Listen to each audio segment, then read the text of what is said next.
За сайн байцгаана уу манайхаа өнөөдрийн бичлэгээр би та бүхэндээ ажлын байран дээр зайлшгүй шаардлагатай гэж үзсэн 10 ур чадрыг өөрийнхөө зүгээс танилцуулъя гэж бодлоо. За миний хувьд бол боловсролын стартапыг ер нь 3 жилийн өмнөөс эхлүүлээд ингэ явсан. Энэ хугацаанд одоо бизнес оунер тийм ээ одоо entrepreneur хүний зүгээс бол ингэ маш олон хүмүүстэй ажиллаж үзчихсэн. Маш олон хүмүүсийг ажлын ярилцлаганд авч үзчихсэн. Тэгээ тэр үндсэн дээр бол одоо ингэ одоо тодорхой хэмжээний туршлагатай болсон. За тэгээ энэ туршлагын дагуу та хэдтэй бас ийм хүмүүсийг ингэ ажлын байран дээр аюул сайн үнэлэгддэг шүү. Бас ингээд та бүхэн эдгээр ур чадруудыг өөртөө хэвшүүлэх юм бол та бүгдийн маань карьер бас ингээд тодорхой хэмжээнд үнэлэгдээд бас ингээд дэвшигтэн туслан шүү гэдэг үднэс энэ бичлэгийг хийж байна. За хамгийн ихнийх нь болохоор айгүй энгийн. Гэхдээ энгийн мөртлөө агуу гэдэг шиг цагтаа ирдэг байх. Ер нь бол яг 9 гэл ингээл гүйж орж ирэл ингийн орнд нэг юм 8:30-д ч юм уу те эсвэл 8:45-д ч юм уу. Нэг чадхаараа ч хоёрт ирээд нэг юм ажиллаа айгүй гоё юм 50 ихлүүлвэл надад бол яг өөрөө би ингээд Америкт ажилладаг байхад айгүй тустай байдаг гэсэн. Ягаад гэвэл 9 гээд би ажил дээр ирэхэд манай ингээ ажлынхан баг бүгдээрээ ирцэн кофе мафи чаналстаа бүр ингээ буцалж идэх гэсэн байхгүй. Тэгээд би чи ингээ хамгийн залуухан нагаа штэ тэгээд яа манай захирлууд надаас ирд ирцэн бах би ингээ 9 гээд ингээ орж ирж байгаадаа амар ичээд ч юм уу. Тэгээд ер нь ингээ 8:30 гээд ирэхэд хинч байхгүй сандал ширээгээ янзлал нэхгүй юм 50 ингээ ажиллаа эхлүүл надад хамаагүй бас ингээ сэтгэл зүйн хувьд айгүй таалагддаг гэсэн. Дараа нь яг ингээ ажил олгогч болох үед бол цагтаа ирдэг хүмүүс бол маш үнэлэгддэг. Хурал дээр одоо жишээ нь цагтаа ирнэ гэхээр за 12-оос хуралтай байлаа гэж тохиод 12 гэл хурлын өрөөлөө орж ирэхгүй. Дахиад л нөгөө 11:45 ч юм уу тэгж ирээд бас өөрийгөө бэлдээд дэлхийн танхимд өөрийгөө бэлтгэх нь бас таанагдчихсан. Одоо ажлаа амжилттай ихтэн тусалдаг. За хоёр дахь зүйл нь бол хандлага гэж хэлмээр байна. За хандлага гэдэг үгийг ер нь жоох нэг юм хүмүүжил хандлага хоёр жоох ойролцоо. Гэхдээ бас өөр хандлага гэдэг зүйлийг бол ингээд бас яг юм цаанаас нь л байдаг зүйл юм уу гэж бодсон. Ер нь хандлага гэдэг зүйлийг заана гэдэг айгүй хэцүү. Тэрийг яг үнэхээр ингээд сурж авах хүсэлтэй хүн л сурж авна. Тийм болохоор яг иймэрхүү хандлагатай бол та хэд маань бас айгүй хэрэгтэй байдаг шүү гэж хэлье. За хамгийн ихэнд нь бол сурж хөгжих хүсэлтэй тийм хандлагатай байх нь айгүй хэрэгтэй. Яагаад гэвэл ажил дээр орлоо гэх тэр ажлыг ингээд бүх юмын 100% төгс мэддэг ажил гэж байхгүй. Ер нь ажил гэдэг бол тэг карьер гэдэг бол та насан туршдаа ингээд суралцчихдаг. Хизээч ингээд хандгуу тийм зүйл ахгүй. Ханчхал юм бол хоцрно гэсэн үг. Тэгэхээр үргэлж шинийг сурч идэг тийм зүйл. Тэгээд тийм одоо ажлын талбар дээр ингээд өөртөө амар хандсан тий. Ерөөсөө ингээд шин юм сурах хүсэлгүй ч юм уу. Тийм бол ингээд та яг нэг газар л гацна гэсэн үг ахгүй. Тэгэхээр ямар нэг ингээд саад бэрхшээл гарч ирнэ мэдэхгүй юм гарч ирэхэд өө би нэг сураад авъя. Өө гошин юм сурах боломж гарч ирж байна те. Сурч ил та, судалж ил та, тийгээд мэдчил та гэдэг. Тим хандлагатай байх нь нэгт таныг айгуугаа хөнгөн хүлээж авах тусалдаг сэтгэл зүй чинь нэмэртэй. Хоёрт болохоор та өөрөө ингээд хөгжөхөд чинь айгуу тусалдаг зүйл. Дараагийн чухал хандлага бол үг таадаг байх. Хаа явсан газараа зэмлүүлэн, шүүмжлүүлэн тийм ээ. Тэр болгоныг ингээд айгуу хүн дээр тусгаж авах юм бол танд л хэцүү байдаг. Манай ээж бол наваа жоохон бахт айгуух загнад үсдэг. Загнах болгондоо чи надад загнуулаа сурах юм бол чамд өөр чинь л үлзээтэй гэдэг гэсэхгүй. Тэрийг би айгуу ойлгохгүй. Ягаад ингээд өөртөө загнуулахыг сайн гэдэг байгаа юм болоо гэж боддог байсан чинь нэрээ би нөгөө ээжтэй зөндөө загнуулсараагаад өөр хүн загнуулахаар би тэрийг амар хүн дээр тусгаж аваад ингээл зовоод шаналаа сэтгэл готролд орох юм. Тийм зүйл байхгүй. За угаасаа ингээд миний сайжрах хэвээр зүйлийг хэлж байгаа юм байна гэд айгу хөнгөнөр хүлээгээд авдаг болчихсон байсан.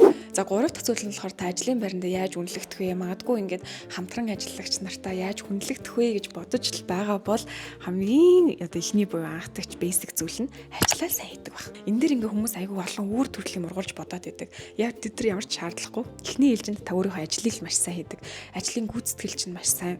Тийм ээ тэр компани үйл ажиллагааг сайжруулахад, дурагшлуулахад ажилч нь айгүй аяд том нөлөө үзүүлдэг бол та үнэлэгдэхээс үр аргагүй. За тэхийн тулд та ингээд өөрийнхөө хамгийн ихний байдлаар нэг төсөл авлаа, нэг ажил авлаа гэж бодоход тэрийг ингээд өөрийнхөө хувьд ингээд хангалттай гэртэл нь хийж үзчихэд тэрийг очиж шууд захиралтай үзүүлэх биш. Бас өөр эргэн тойрны хүмүүсээр харуулад хянуулдаг ч юм уу те сэтгэлийн хүлээж авсан сонсоод улам сайжруулж агаад ингээд танилцуулдаг ч юм уу. Ийм байдлаар нэг өөрийнхөө хэмжээнд сайн хийчихэд нэмэлт ингээд сэтгэл гаргаад улам илүү сайжруулах тэр ингээд effort гаргана гэсэн. За тэгээд ажил ингээд өглөө гэж бодоход шууд ингээд яаж хийх юм болоо мэдэхгүй чадахгүй гэж бодохоос илүү өөрийнхөө зүгээс эхлээд ингээд судалгаа хийж сурах хэрэгтэй. ChatGPT ашиглаж болж гин, Google ашиглаж болж гин, YouTube-ээр бичлэг үзэж болж гин, магадгүй компанийн хувьд өмнө хийжсэн архив төслүүд ээж болно. Тэдрээс санаа авдаг ч юм уу. Иймэрхүү байдлаар яг өөрийнхөө хэмжээнд эхлээд айгуу сайн эрэл хайгуул хийгээд судалгаа хийгээд ажлынхаа юм ойлголтоо болох хэрэгтэй. Энийг бол одоо ингээд ажлаа сэтгэлээсээ хийх гэж ярина. За иймэрхүү байдлаар та хэд маань ингээд ажлаа гартаа оруулаад ажлын гүйцэтгэл дээрээ сайн болоод ирэх юм бол ажлын байран дээр үнэлэгдэхтэй нь туслах болно. За дөрөвт бол маш амархан, амжихгүй бол хэл сурмаар байна. За ямар нэгэн байдлаар амжихгүй болчлоо, тэнийг газар очих гэсэн чи амжихгүй болчлоо, нэг ажлаа тэр үед ингээд гүйцээх байсан чи амжихгүй болчлоо. Тийм бол зүгээр л communicate хийгээд мэдэгдэх хэрэгтэй. Тэгэхгүй нөгөө хүмүүс айгаад ч юм уу ингээд цагийн тулгаж хийчээд чанаргүй юм үзүүлчихдэг. Тэгээд аль болох ингээд эртгэн мэдэгдээд явчих юм бол хийнийхэн цагийг ингээд хөндлөдөг. Эргээд ингээд ганцхан ингээд 2 хүн үнтэй хуралдах биш. 3 4 магадгүй 10 хурал төр та ингээд амжихгүй байсан чи ингээд тийм ингээд чанаргүй юм үзүүлсэн юм хийгээгүй хурал хийчих юм бол тэр ингээд бүхэл 10 хүний ингээд цагийг алдсан хэрэг болж байгаа байхгүй юу. За тавт нь болохоор би юм богино ойр ойрхон хурал хийх дуртай. Яагаад гэвэл ингээд нэг том ажлыг тийм ээ заавал төгс болтол нь хүлээж агаад уулзахын оронд ойр ойрхон уулзах юм бол бас илүү зэс дээр нь хяналт хийгээд тухайн ажил амжилт гаргах нь арай илүү илбэг байдаг. Жишээ нь та ажил дээр энийг юм төсөл хүлээж авлаа гэж бодъё л доо. За тэрийг ингээд захирал чинь одоо за чинь надаа энийг ингээд хэдэн гих дуусгацсан байгаарэ гэд нэг за 2-7 хоногийн хугацаа өглөөж үтэй. За 2-7 хоногийн хугацаанд нэг ч уулзахгүй бүр ингээд өөрийнхөө хэмжээнд ажиллаад махраал хийж яагаад яг 2-7 хоногийн дараа ингээд үзүүлэхийн оронд миний бодлоор 7 хоног дахиад нэг 2 удаа уулзаад үзүүлээд ер нь явцаа тайлгнаад байвал захирал чинь тэр заваараа хараад өө за энэ болж энэ болохгүй. За нэг иймэр дэв нэмчий гэд ингээд процесс чинь илүү гоё ингээд нэмэлт баяжуулах боломжтой гэсэн үг. Хамгийн гол нь та өөрийнхөө ажил дээр хаана зөв болоод байгаа тий хаана буруу юм болоод байгаа гэдгийг ойлгох тусам цаг хэмнэ. Ажил дээр цаг хэмнэн гэдэг нь ганц таны цагийг хэмнээд байгаа ш хүн болгоны цагийг хэмнэждэг. Цаашлаад компанидаа айгүй том эрэг нөлөөтэй байдаг зүйл учраас ерөөсөө ингээд нэг зүйлийг ингээд авчаад төгс болох гээд ганцаараа махраад авахын оронд аль болох ингээд ойр ойрхон явцаа тайлагнаад тэр явц дээрээ гоё үнэлүүлээд бас ингээд чиглүүлэг аваад явах нь айгүй хэрэгтэй байдаг шүү. За миний дараагийн зөвлөгөө болохоор та өөрийгөө ерөөсөө бити дутуу үнэлээрэ ажил дээр яагаад гэвэл би өөрийгөө айгүй дутуу үнэлдэг байсан. Яг ингээд анхны ажил дээрээ би бол ингээд өөрийгөө ерөөсөө болоогүй юм болохоор би айгүй чимээг байдаг гэсэн баггүй юу.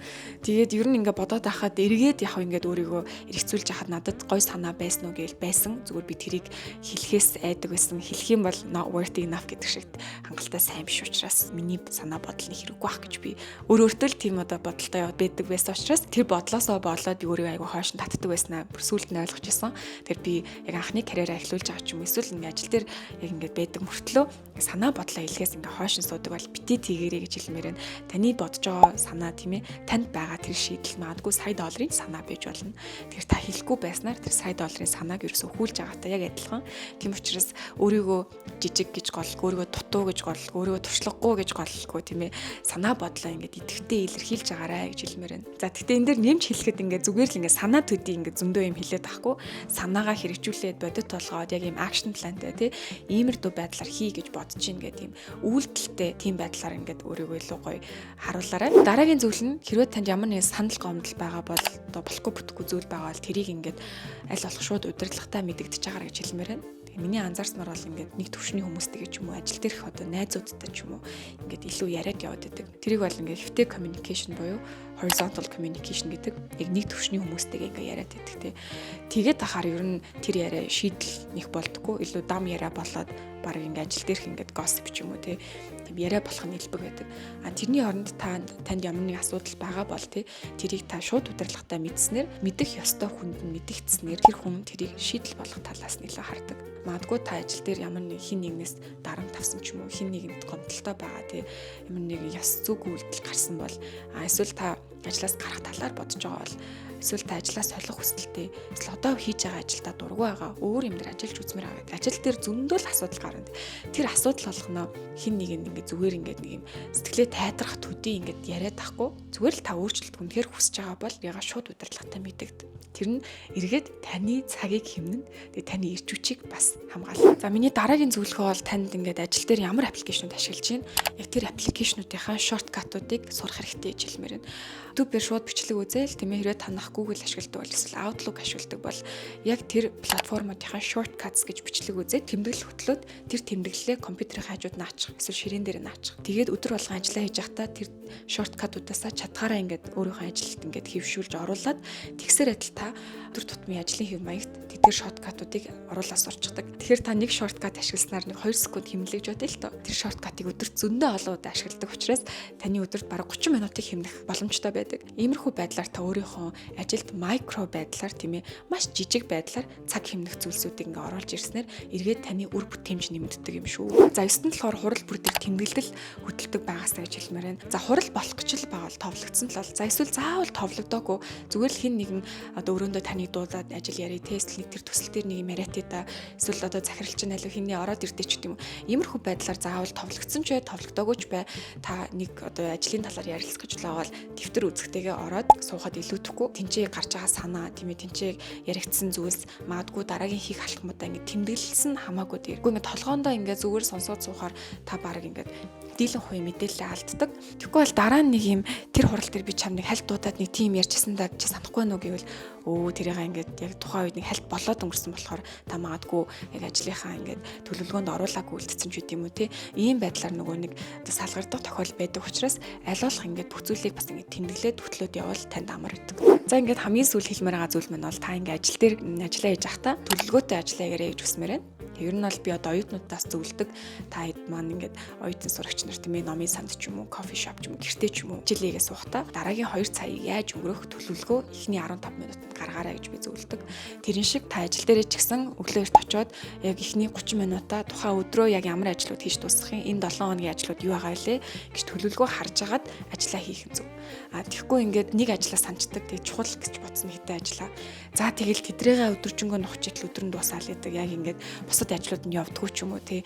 Яг тийм зүйл айгүйх гардаг учраас энэ яг юунаас ингээд үүдэлтэй байдаг вэ гэхээр төлөвлөгөөгүй ажилласны улмаас байдаг. Тэгэхээр ажиллаа хийхдээ ч гэсэн төлөвлөгөө гаргаад ингээд ажиллах юм бол таны төслүүд одоо яаралтай ч бай, дараа нь хийгдэх ажлууд ч бай бүгдээр архицтай явдаг. За ингээд өнөөдрийнхөө бичлэгээр та хэдтэй ажлын байран дээр зайлшгүй шаардлагатай гэж үзсэн 10 ур чадрыг өөрийнхөө зүгээс хуваалцлаа. Та хэд мань хэрэгтэйсэн баг гэж найдаж байна. Дараагийн бичлэгээр уулзлаа. Түр баяр та.